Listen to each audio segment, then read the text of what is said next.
many definitions. The best one I know is that it's any compulsive habit or any compulsive pattern of behavior despite known harmful consequences. In other words, if I have to do something compulsively, even though I know it has a detrimental effect on my health, my family, my work, or social life, that's addiction. The basic need for the substance, the addiction is the need for something external, in this case alcohol and drugs, to fix me internally, to fill that hole. Addicts often describe it as a hole within, a hole in the soul, and drugs and alcohol fill the hole and made me feel normal. It's normal, functioning, content for many years until it started to go seriously wrong. By which time, of course, because of the progression of the illness of addiction, by that time it's too late.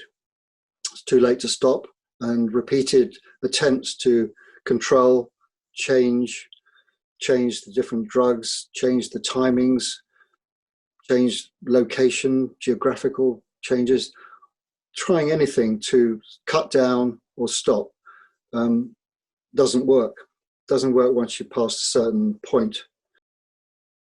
My simple answer to what is addiction is when a behavior around a drug or a substance costs you more than money. And once that happens, I think it's probably time to start looking at whether or not you have an issue with the problem.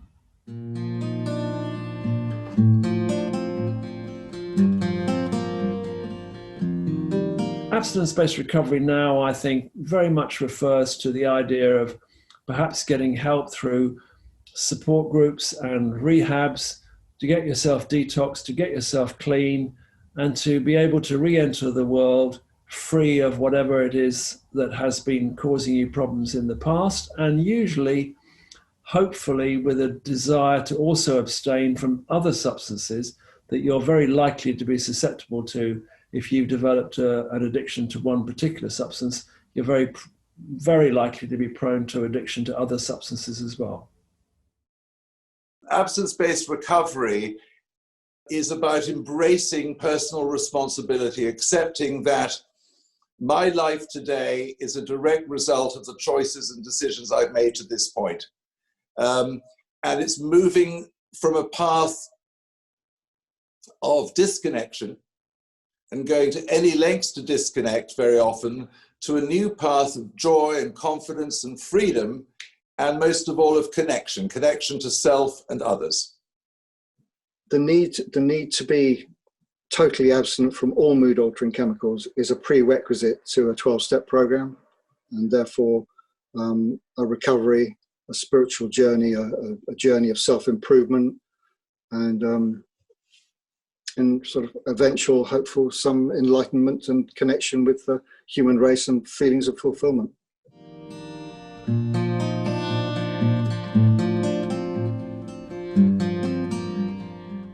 Through 12-step groups such as Alcoholics Anonymous and Narcotics Anonymous, and there are other satellite fellowships around addiction and other forms of addiction. But the first step is really to acknowledge that I have a problem that I alone cannot fix. After all, we cannot fix what we don't acknowledge. And part of the illness is denial. If someone has diabetes, they go to the doctor, they're told I have diabetes, and it's very easy to accept. But because shame and denial are so inherent to addiction and alcoholism, that is a huge step for an alcoholic or a drug addict to make. And once there is that acceptance, then it's about accepting support from other people. It's about listening to advice and suggestions from others that lead the addict or the alcoholic to a new and different way of functioning in the world. And in that, recovery is born. Abstinence-based recovery works by providing a platform it provides a platform without any distraction, really, to build a foundation for a person's life, which is based on insight and development, spiritual development, not religious development. It's really important to distinguish between that. And most people think that the 12-step program is religious, or because it mentions God quite a lot, and it's not. It's a God of your understanding, and it's about spiritual development, it's about connection, it's about relationships, it's about values and fulfillment, about internal fulfillment. Abstinence-based recovery works by, first of all, getting somebody abstinent, and that can be often requiring detox. There are, of course, some substances that don't really require detox, but there are quite a few substances like heroin and alcohol which really require careful and managed removal of the substance so as not to cause the client or person any kind of physical distress. So it's about getting somebody clean and in recovery, and then hopefully giving them the space to learn about their illness, to learn about their condition, and to learn about how they can access help. And that is usually done within a confined environment, although there are day programs and IOPs where people can access that kind of support without actually going into a residential treatment setting.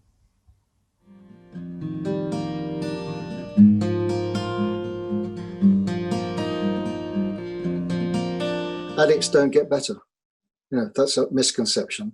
Once an addict, always an addict, and that's just nonsense, absolute nonsense. As evidence proves, that millions of people in the world are living very happy, productive lives, who were once pretty destitute and very bankrupt in many ways as a result of their addiction. But also, I think it's important to mention, going back to an earlier point, that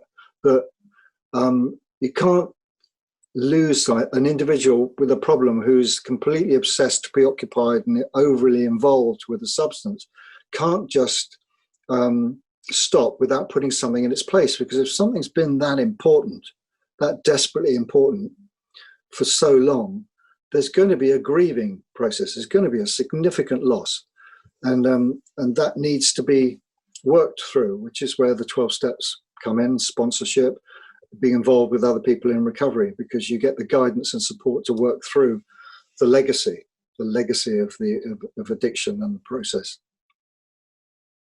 Fear of what the treatment facility or the treatment program is going to be like is one misconception. They think it's going to be too tough.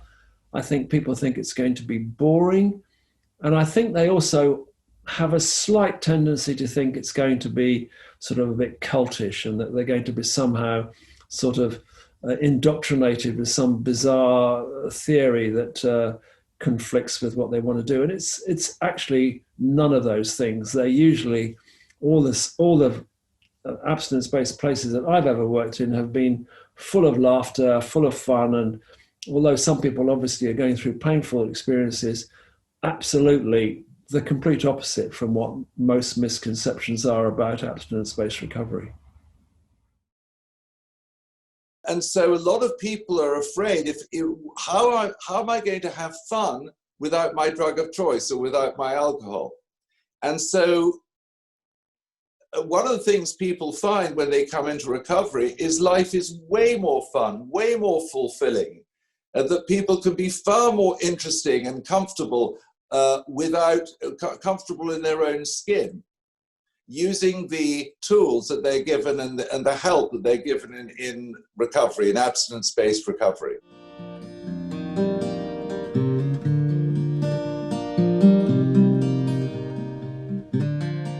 Well, the first thing I would tell them is that the addiction inherent to their family member is not their fault, and to understand that they are powerless over that family member's addiction. I think it's incredibly important to understand that what's required is a professional who understands addiction who understands abstinence-based recovery.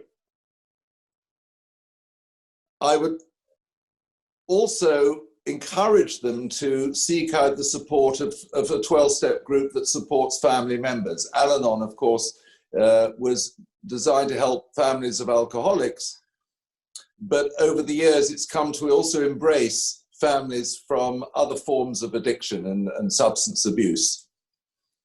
One of the things we find is when someone is addicted, they get pointed at as the sick person. They're very easy to point at because they're causing all kinds of chaos. And there are ripple effects that affect everyone around them. But addiction is a family illness. You know, if I'm healthy and another person is unhealthy, I cannot have a healthy relationship. All of the contracts and all relationships and contracts become toxic over time when there's an addict in the family. And so it's very important, I believe, that the family member gets some help in understanding their part in the whole process of addiction. We call it enabling quite often. It's important to learn to have boundaries, to understand where they end and where the alcoholic or addict begins. In almost every instance I've ever had, it's always been a family member who has first asked for help. It's very rarely the actual person with the problem. It's usually a parent or a wife or a sibling or a husband, but I would always advise those people, tell your truth. People with alcohol and drug problems have many, many ways of silencing people telling them the truth. They will get angry, they will shout, they will resist, they'll walk away, they'll blackmail, they'll threaten, they'll do anything other than actually engage in that conversation. And I would always encourage, and it silences the family, it keeps them quiet. They kind of feel, oh my God, I mustn't upset him, he might even get worse. And I would always encourage the family member, tell your truth.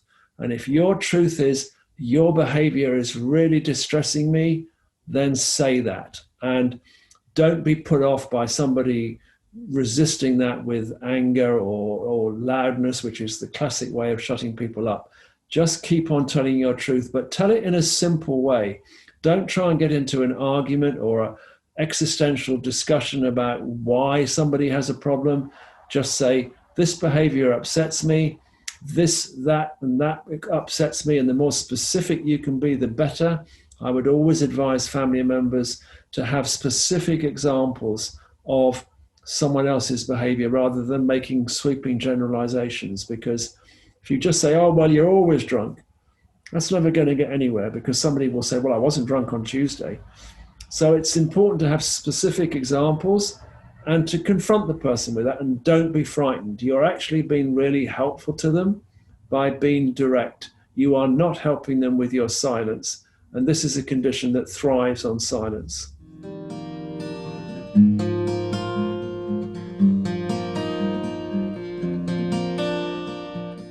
There was a book some years ago called Magnificent Addiction. And in this book, it talked about how addictive energy is not a bad thing. It's a no half measures, all or nothing kind of energy. And that if a person has that energy, and many of the great people who've achieved great things in the world have been quite addictive about those endeavors, the important thing is to embrace that energy and direct it for one's highest good. One of the problems with drug addiction and alcoholism is there's so much shame around it. And the person who is addicted or alcoholic has failed so many times to control their drinking or the use of drugs that they feel hopeless. They feel that they've reached a place of hopelessness. And I would say that's the greatest misconception, because there is a solution. And there's a lot of evidence that abstinence-based recovery is the most effective way to stay long-term sober and off drugs. There are also misconceptions that it's something, if you get a problem, that it's your fault, that somehow you've brought that problem upon yourself. You've got poor willpower, you haven't really learned how to control yourself properly, and so that is also, I think, a big misconception about alcohol misuse. I think the misconception is that people who use drugs are junkies, really, I suppose. And junkies is an incredibly pejorative term that has nothing there's no kindness in that word at all. There's no compassion in that word at all. Junkie, it's a very pejorative word, and I think it sums up the attitude that people have about drug addicts. There's no compassion there at all.